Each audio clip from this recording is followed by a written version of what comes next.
Good afternoon, everyone. We are in Deuteronomy chapter 19.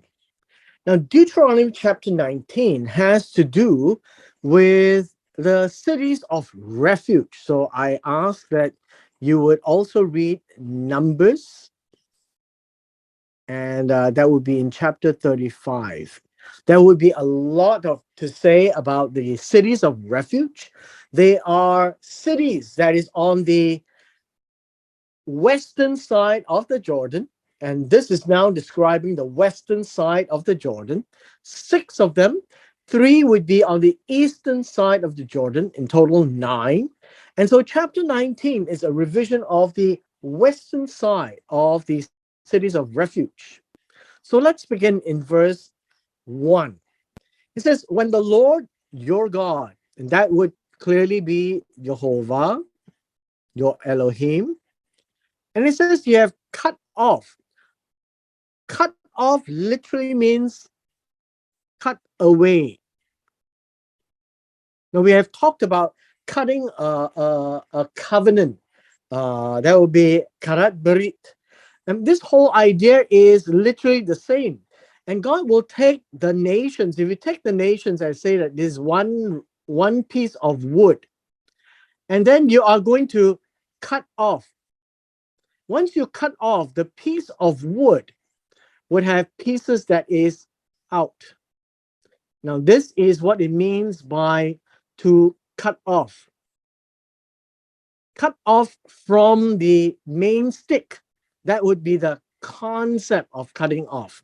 And so in a covenant, when it says cut a covenant, it really literally means that the covenant needs to be represented by animals that will be cut apart. And so this is the same idea. God will cause them to be cut off. The nations will be cut off, whose land, that's the land they are now occupying. And that's the land that Jehovah, your God, is giving you. And you dispossess them. Now, the idea here is, um, and you dispossess means you are going to possess the land, but you're going to dispossess the nations and live in their cities. Now, notice cities here means walled. It's already there. They don't have to build them. They're just going to take over the cities and their houses, which is already there in place. And you shall separate. Now, this idea of separate is caused to, well, I should say, cause to set apart. Now, understand, set apart typically is about being holy. This is not that word. This is really to set apart, take apart, divide out three cities for yourself in the midst of your land, which the Lord your God is giving you to possess. So, first, take three. You shall prepare roads for yourself. Now, roads is about the way,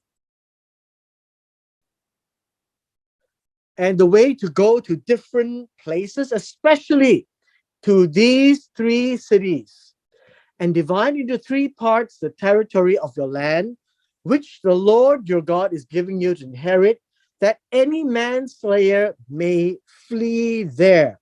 Now, understand, we're talking about a manslayer, means somebody who, a man who has killed another. But there is a condition, not just anyone who has killed another, but it is about a killer who has done it unintentionally. And so here we get the next passage, verse 4. And this is the case of the manslayer who flees there, the one who kills, escapes there, that he may live. Because a manslayer, if he is guilty, would be executed summarily. But we're talking about one who kills his neighbor unintentionally. Now, this is very important. Unintentionally. Now, in verse 4, the word unintentionally uh, literally means, how should we say, uh,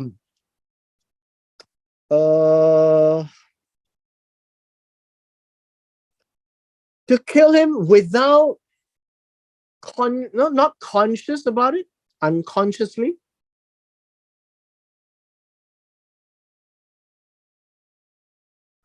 Unintentionally, not intended. Now, let me explain to you what that means in the following words. Not having hated him in the time past means that it was not planned, right? It was not planned. Uh, he did not have a destruction knowledge. So unintentionally means no knowledge to destroy. I think that would be a good word. No, no knowledge. I think this would be a good way. No knowledge. No knowledge that he is to kill. So he does not hate him. In time past means uh, he has no ill feeling toward him. So you can say that no ill feeling. And so the example given here is this: as when a man goes into the woods with his neighbor to cut down timber, and his axe swings a stroke with the axe to cut down the tree, the head slips from the handle, strikes his neighbor, and he dies. So he is a manslayer. You can see this. Manslayer. He dies. But it was not intentional. He had no knowledge that he was going to kill him. It was not intended. There was no ill feeling to hate him. And he shall escape to one of these cities and he will continue to live. Verse 6 tells us he goes there to live, which is called the City of Refuge, right? The City of Refuge. He seeks refuge there so that he is protected and that the avenger of blood, this would be the surviving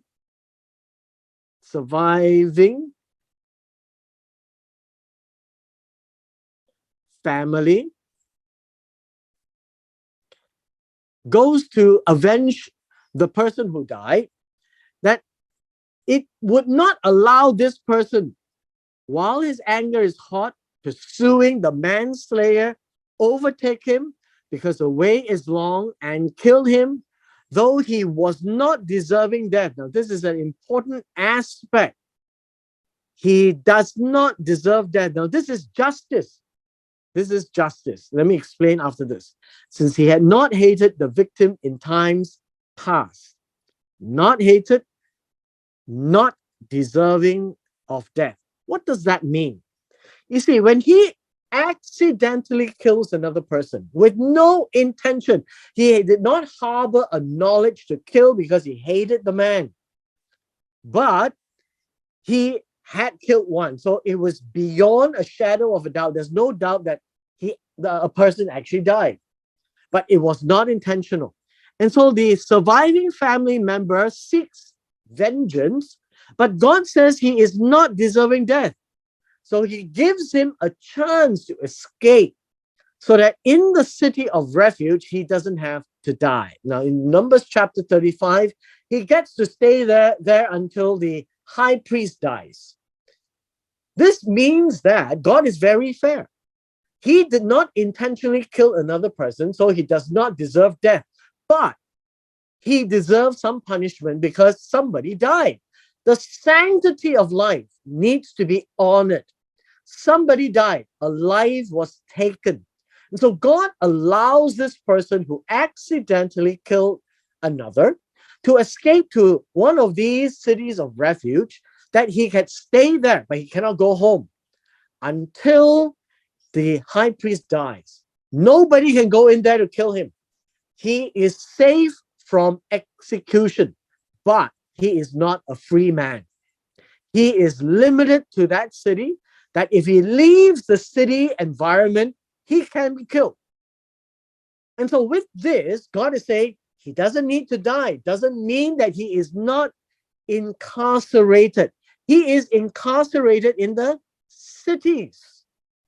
Therefore, I command you, say, you shall separate 3 cities for yourself. Now, in Numbers chapter 35, there are 6 cities in the western side of the Jordan. So we are talking about the first 3 cities. Now we go on to verse 8. It says, now if the Lord your God enlarges your territory, after giving you a part, and he gives you more, as he swore to your fathers, all the way up north and all the way down south, gives you the land which he promised to give your fathers. And if you keep all these commandments and do them, see, keep and do. Keep and do. They're 2 separate verbs. Keep and do, which I commanded you today.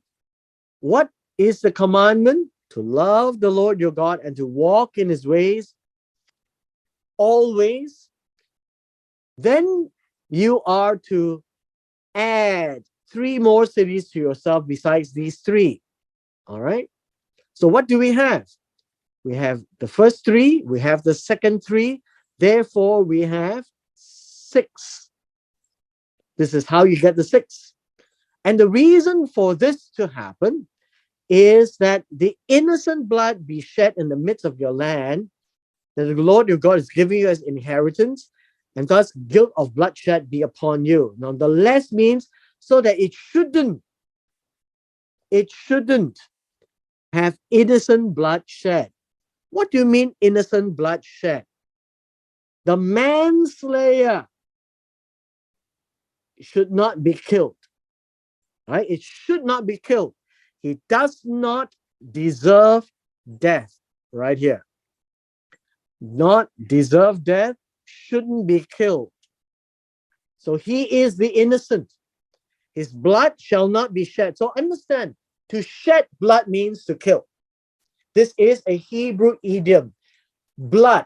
The life is in the blood. So if you shed the blood, the life will come out of the person and the person will die. And so blood be shed in the midst of your land. God doesn't want innocent people to die for no reason. And this is the purpose of the cities of refuge, by which time we have gotten to verse 10. There are 6 of these cities. Now in verse 11 continues to explain. First, we were talking about a manslayer unintentionally kills another, but he has no direct knowledge of planning, and he doesn't hate his neighbor. And now we talk about if anyone hates his neighbor, lies in wait for him, his planning is premeditated, rises against him, strikes him mortally, means to kill him so that he dies, and then he runs to these cities. What are these cities? The cities of refuge.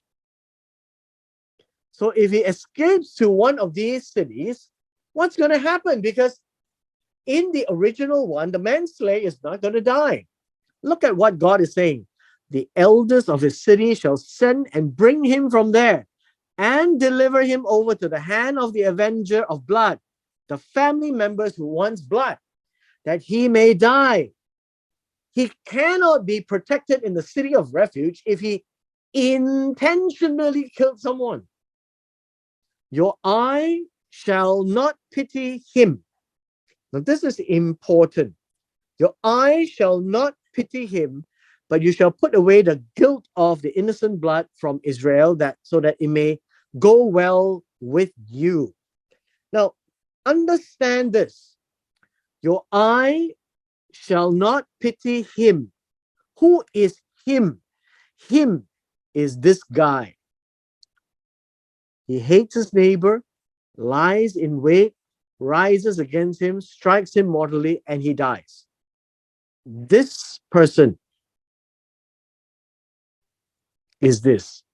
So it says, your eye, you shall not have pity on him. You cannot say that, well, the other person has died, so punishing him is not going to bring him back. That is not justice. Do not say to have pity, to say that, well, why have two persons dying? That is also not possible. Hus means you cannot have compassion. You cannot spare him. You cannot spare him. Why? Because justice is that if a person dies, the person who kills him must die, unless it was unintentional. Then the cities of refuge will allow the manslayer, the one who unintentionally killed, to escape death. But if this person is consciously killing, this is a first degree murderer. And God says, justice means he has to die. Now recall, the book of Deuteronomy is constantly discussing what has taken place, what has been instructed by God through Moses to the children of Israel, all the 40 years that was there. And the book of Numbers discussed a lot of these things. In the book of Deuteronomy now, it's a revision so that this generation will not forget. And so that when you go in, they will teach the future generations. This chapter is about justice. So just now we talked about justice. Unintentional, the person doesn't need to die, but he is incarcerated in the cities of refuge, where he will stay there until the priest dies. The person who intentionally kills, doesn't matter where he runs. Justice will only be served when he is executed. Verse 14, you shall not remove your neighbor's landmark, which the men of old have set in your inheritance, which you will inherit the land that the Lord your God is giving you to possess. Now, this is important. For example, right, we say this piece is Benjamin, and this piece is Judah. Now, there's no line in the ground, obviously, but there are markers in the ground, right? That they have put markers in the ground, and that's where the boundaries are. And this would be a landmark. So we call these landmarks because these are markers, the markers on the land to demonstrate the boundary. And so God says, you are not to remove. The idea of remove is to cause to move away. So this is not really remove. This is caused to move away. What does that mean then? It would mean that you don't take this and then move it here so that a boundary is changed. So the idea here is do not change the boundary that God has given to your fathers. The men of old, they have put the boundaries there, and so don't move it because God has given that. So Benjamin can't take the marker and move it down south. Neither can Judah take the boundary and move it north, so that Judah now has more territory. God says, do not, because God has given everybody according to the size of their population. And so to be fair, what God has set in place, no one should move it because that is what God justly has given day one, and nobody should change any of the markers of the land. What has been inherited by the men of old, the next generation will have exactly the same. They are your brethren, and don't fight over the land. God has given enough for every family. Verse 15. Now, verse 15 is quite interesting because now we're talking about witnesses. Witnesses. Witnesses means I witness that he has personally seen. Now, in Hebrew, remember, everything is very concrete. There's no such thing as I thought. It's always that you have seen. You have seen it with your own eyes. And so the idea here is a witness shall not rise against a man concerning any iniquity. This is avon. Or any sin that he commits. And this is khatat.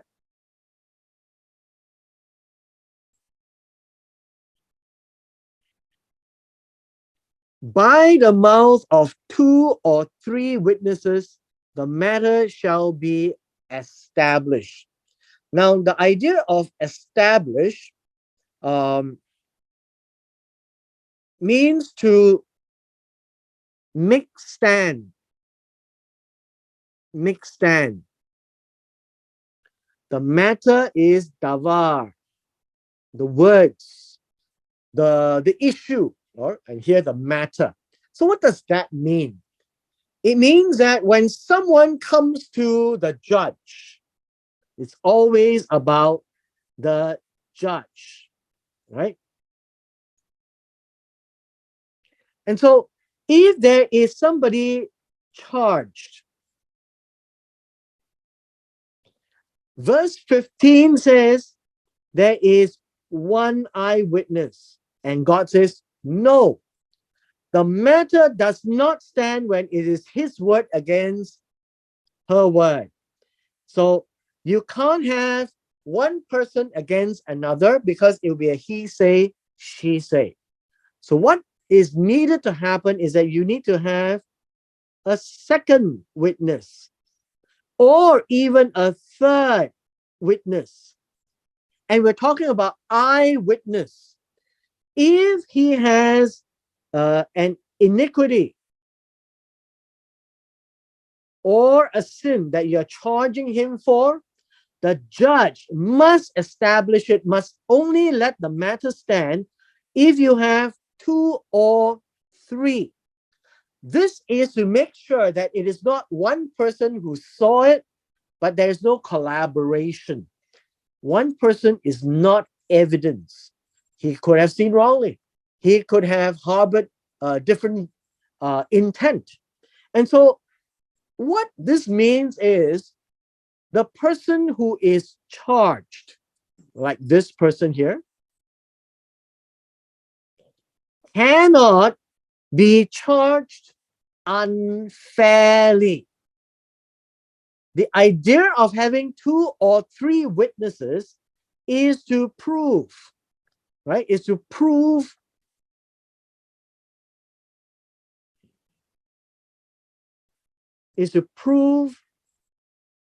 the matter to be beyond a shadow of a doubt. Evidence must be given by 2 or 3 witnesses, minimum 2 or 3 witnesses. And again, witnesses means has seen the thing. Now, if you can't see it, you cannot charge a person. It doesn't matter how you believe the person to have committed it. In justice system, it needs to be seen in verse 15 by 2 or 3. Now, there will be cases where there are false witnesses. You remember in the 10 Commandments, you shall not bear false witness against your neighbor. So it says, verse 16, if a false witness rises against any man to testify against him of wrongdoing. Now, wrongdoing is, well, I guess you can say in any sara, in any crime, in any sort of crime, right? in any sort of wrong. So this is quite general. If you want to accuse somebody, right, against anyone, to testify against him.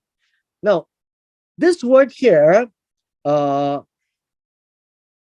if there arises somebody who would stand up, and this word false witness is Hamas. It means injustice, it means violence, it means doing anything falsely. All of this is an uh, important concept for all of us to understand. Hamas really means something that's wrong, that's cruel, that is unjust, that is false. And hence we have this word false witness. And he comes to testify, to answer, to charge against him for his crime.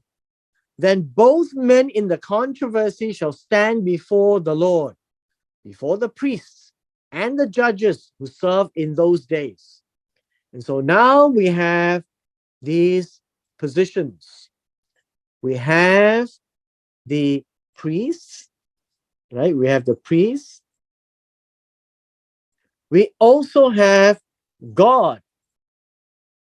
And so they are to know that when you come and give testimony, it is not a frivolous attempt.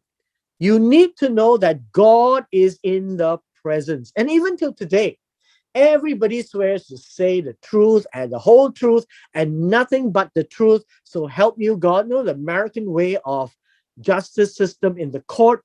The whole idea is that when you sit there and testify, you are saying it before God and you better not lie. That would be the case here. It is so important that anyone giving testimony must understand the severity of giving this kind of a testimony. Verse 18 says, and the judges shall make careful inquiry. The careful inquiry means that he needs to deal with the controversy, the quarrel. This is a case at law, right? He needs to, how should we say? He needs to inquire thoroughly. He needs to check. He needs to, well, I guess this word will work, seek with care. The judges have a very serious and important role to be just, because he is supposed to see it to justice. And behold, if the witness is a false witness, false witness means that he is a lying witness who has testified falsely against his brother. Testify falsely means answer in deception or lie against his brother. This is so important. This is sheker. This is deception. This is lies. This is falsehood. This is a very serious, grievous sin. If the eyewitness claims to have seen something that he didn't, then he is sheker. He is lying. He is deceiving. And look at the punishment. The deceitful eyewitness. You shall do to him as he thought to have done to his neighbor. What does that mean? The false witness wanted the neighbor to die, right? To be accused of a crime he didn't commit. So he is accusing for a crime he did not commit. This person who is making the accusation, God says, you shall put away the evil from among you. He is evil. He is called the evil. A false witness is an evil person. Is an evil person. Now, I didn't say this. It's God who said it. He wanted to charge an innocent person for a crime he did not commit by testifying with lies. And so God says this person should be put away. Now, understand this. This idea, put away, doesn't mean put away. In verse 19, you shall burn the evil from among you. The person will be burned. The person will be burned. Verse 20, and those who remain shall hear and fear, and hereafter they shall not again commit such evil among you. What evil? Lie. Right? Lie. False witness.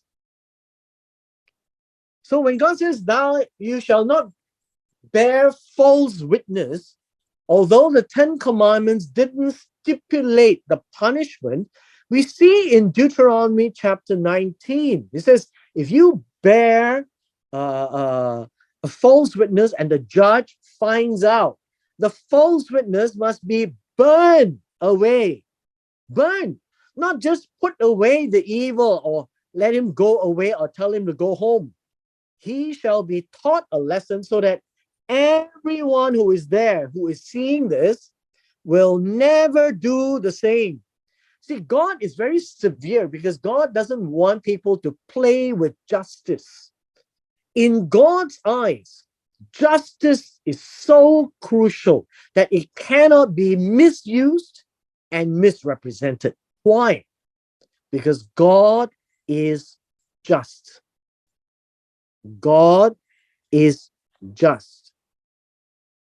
The judge needs to represent God by invoking justice, to make sure that there are no false witnesses, to make sure that innocent people are not executed wrongly, to make sure that a life charged must be given due evidence before he is punished. And so justice is very important in the eyes of God because it reflects who God is. It is God himself is just. And so the judges needs to make sure that the society is just.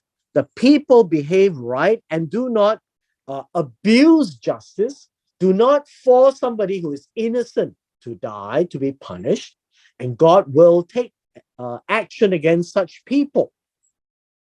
Now, let me now move on to the final verse, and this is something which most of us don't quite get it.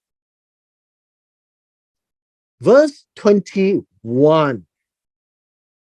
Now, verse 21 reads this way: your eye shall not pity. Right? Your eye shall not pity. Your eye shall not